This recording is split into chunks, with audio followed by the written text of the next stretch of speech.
Praise the Lord. ஆண்டவருடைய பரிசுத்த நாமம் மகிமைப்படுவதாக.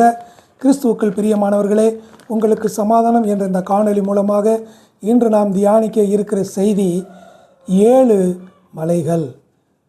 வேதத்திலே 7 மலைகளை பற்றி எழுதப்பட்டிருக்கிறது.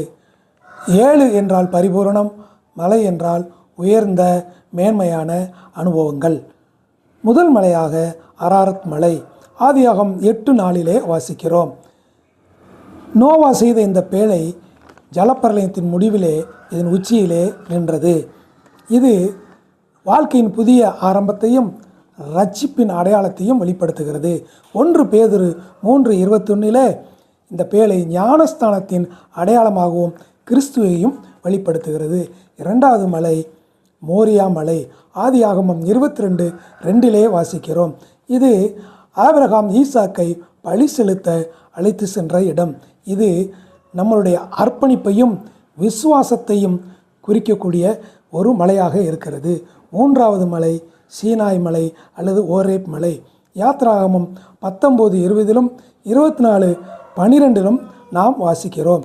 இது ஜனங்களுக்கு கொடுக்கப்பட்ட சட்டத்தையும் பரிசுத்த வாழ்வையும் இது வெளிப்படுத்துகிறது. 4வது மலை நேபோ மலை. உபாகமம் 34:1 இதை நாம் வாசிக்கிறோம். இது கர்த்தர் நமக்கு கொடுத்த வாக்குத்தத்தத்தையும் வார்த்தையையும் நம்பிக்கையையும் இது வெளிப்படுத்துகிறது.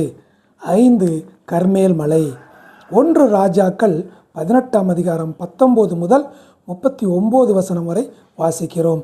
இது வெற்றியின் அடையாளம். கர்த்தரே தேவன் என்று நிரூபிக்கப்பட்ட இடம். இது கிருபையையும் வெளிப்படுத்துகிறது. 6வது மலை மறுரூப மலை.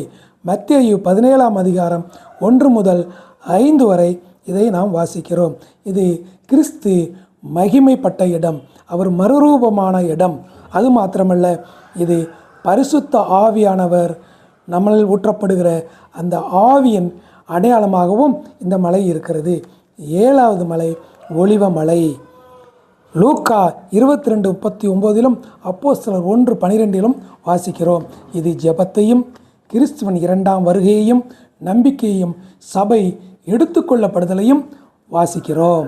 சங்கீதம் 125:2 இந்த எருசலேமை சுற்றி இந்த 7 மலைகளும் இருப்பது போல கர்த்தராகிய இயேசு கிறிஸ்து நம்மை சுற்றி இருக்கிறார், பாதுகாக்கிறார்.